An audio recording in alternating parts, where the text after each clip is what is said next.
So quantum computing అనేది చాలా advanced course. ఇండియాలో చాలా తక్కువ ఇన్‌స్టిట్యూట్స్ ఉన్నాయి ఆఫర్ చేసేది.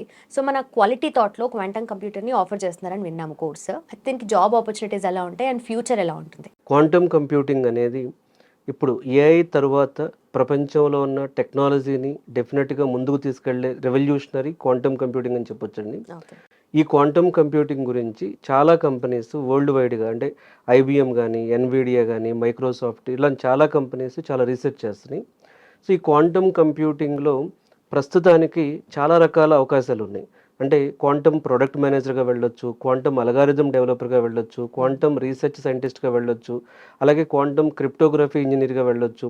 ఇలా క్వాంటమ్ కంప్యూటింగ్‌లోనే ఒక 6 టైప్స్ ఆఫ్ జాబ్స్ అనేవి మార్కెట్‌లో ఉన్నాయి. ఈ 6 రకాల జాబ్స్‌కి ఎలిజిబుల్ అవ్వటానికి ఫస్ట్ క్వాంటమ్ కంప్యూటింగ్ కోర్స్‌ని మేము క్వాలిటీ థాట్‌లో ఒక అడ్వాన్స్‌డ్ అంటే ఇప్పుడు ప్రపంచంలో జరిగే రీసెర్చ్‌ని బేస్ చేసుకొని ఓకే. ఒక అడ్వాన్స్‌డ్ కోర్స్‌ని డిఫైన్ చేయడం జరిగింది. ఈ క్వాంటమ్ కంప్యూటింగ్ కోర్స్ నేర్చుకోవటానికి మెయిన్ వర్కింగ్ ప్రొఫెషనల్స్ అంటే ఇప్పుడు ఐటీలో ఎవరైనా వర్క్ చేసేవాళ్ళు, ఇంకా మేము అడ్వాన్స్‌డ్‌కి వెళ్ళాలి అంటే మా ప్యాకేజ్ ఇంకా 2x అవ్వాలి, 3x అవ్వాలంటే రెగ్యులర్ టెక్నాలజీస్ మీద వాళ్ళు ట్రై చేస్తే అంత ప్యాకేజ్ అనేది గ్రోత్ ఉండదు. ఓకే. So okay. కాబట్టి ఐటీలో వర్క్ చేసేవాళ్ళు ఈ క్వాంటమ్ కంప్యూటింగ్ నేర్చుకుంటే బాగుంటుంది.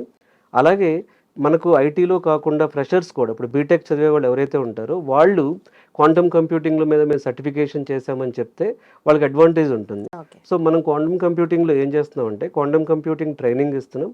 అలాగే క్వాంటమ్ కంప్యూటింగ్ ట్రైనింగ్ అయిపోయిన తర్వాత వాళ్ళు నేర్చుకున్న నాలెడ్జ్ బేస్ చేసుకుని క్వాంటమ్ కంప్యూటింగ్లో కూడా సర్టిఫికేషన్ ఇస్తున్నాం. హుహు. ఎందుకు అంటే ఇప్పటిదాకా ప్రపంచం అనేది క్లాసికల్ కంప్యూటింగ్ మీద డిపెండ్ అయి ఉంది. క్లాసికల్ కంప్యూటింగ్ అంటే మనం ఏదైతే ఇన్ఫర్మేషన్ పంపిస్తున్నామో ప్రోగ్రామ్స్ ద్వారా ఇవి ఏదర్ జీరోలో కానీ వన్లో కానీ అంటే ఇవి బిట్స్ కింద కన్వర్ట్ అయ్యి జీరో కానీ వన్ కానీ రిప్రజెంట్ చేస్తాయి. హ్మ్. అదే మనకి క్వాంటమ్ కంప్యూటింగ్ వచ్చేటప్పటికి సో జీరో స్టోర్ చేస్తుంది, వన్ స్టోర్ చేసే కెపాసిటీ ఉంటుంది, zero one at a time store చేసే కెపాసిటీ ఉంటుంది. సో అంటే సూపర్ పొజిషన్ అంటాం దాన్ని. ఈ సూపర్ పొజిషన్ ఏదైతే ఫీచర్ ఉందో క్వాంటమ్ కంప్యూటింగ్ దీని వలన చాలా పాసిబిలిటీస్ అంటే మనం ఫార్మా రంగంలో కానీ, సైబర్ సెక్యూరిటీ రంగంలో కానీ, ఏఐ రంగంలో కానీ, బ్యాంకింగ్ రంగంలో కానీ ఇప్పటిదాకా కన్వెన్షనల్ కంప్యూటింగ్ సాల్వ్ చేయలేని కాంప్లెక్స్ ప్రాబ్లమ్స్‌ని హుహు. ఈ క్వాంటమ్ కంప్యూటింగ్ అనేది కొన్ని అవర్స్‌లో సాల్వ్ చేస్తుంది.